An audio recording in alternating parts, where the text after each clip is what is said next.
மக்கள் அனைவருக்கும் வணக்கம். தமிழ்நாட்டில் உள்ள கன்னியாகுமரி மாவட்டம் தக்கலை அரசு பள்ளியில் நடந்த ஒரு சம்பவம் பற்றி உங்களுக்கு கண்டிப்பாக தெரிஞ்சிருக்கும். அதாவது 11th 12th படிக்கக்கூடிய பிள்ளைகள் பள்ளி வளாகத்தில் உள்ளே வைத்து பிரியாணி பொட்டலம் வாங்கி மது அருந்தி கொண்டிருக்கக்கூடிய வீடியோ பரவி வந்து இப்போ நான் என்ன கேட்கிறேன்னா, இந்த பிள்ளைகளுக்காக தான் நம்ம தமிழ்நாட்டில் உள்ள தலைவர்கள், அரசியல் தலைவர்கள் எல்லாம் நீட் தேர்வுக்கு டெல்லியில் போராட்டத்திற்கு நீட்டே வேண்டாம், மாணவர்கள் உயிரிழக்கின்றார்கள் அப்படின்னு சொல்லிட்டு குரல் கொடுத்தீங்களா?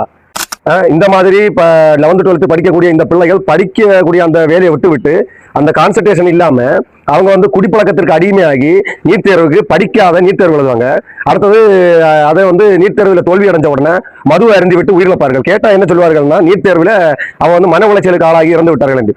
உண்மையாக படிக்கக்கூடிய, ஐடியாலஜியோட படிக்கக்கூடிய, குடும்ப சூழ்நிலைகளையும் நம்ம வீட்டு நிலைமையை அறிந்து படிக்கக்கூடிய ஒரு பிள்ளையினுடைய மனது மற்றும் அறிவு எவ்வாறு செயல்படும் என்பதை இந்த வீடியோவில் பாருங்கள். எக்ஸாம் வேணாம்னு நினைச்சாங்கன்னா எங்களை மாதிரி ஸ்டூடெண்ட்ஸ்லாம் படிக்கவே முடியாது. இப்போ நீட் அப்படின்னு ஒரு இருக்கனால தான் நாங்களாம் படிக்கிறோம். அப்படி பார்த்தா 11th 12th எக்ஸாம்க்காக கூட நிறைய பேர் சூசைட் பண்றாங்க. அப்படின்னா அதை கூட நம்ம ரத்து பண்ணணும். இதுக்காக பயப்படக்கூடாது. நம்ம எதை நினைச்சோமே நம்ம ஸ்போர்ட்டிவா எடுத்துக்கணும். இது இல்லைன்னா அதுன்னு சொல்லிட்டு போயிட்டு இருக்கணும். அவ்வளவுதான். இதுக்காகலாம் போயிட்டு நீட்டை கேன்சல் பண்றோம்னு சொல்ல முடியும். எங்களை மாதிரி ஸ்டூடெண்ட்ஸ்க்கு நீட் தான் ஒரு பெரிய வாய்ப்பு. ஏன்னா நாங்களாம் டாக்டர் நினைச்சு கூட பார்க்க முடியாது.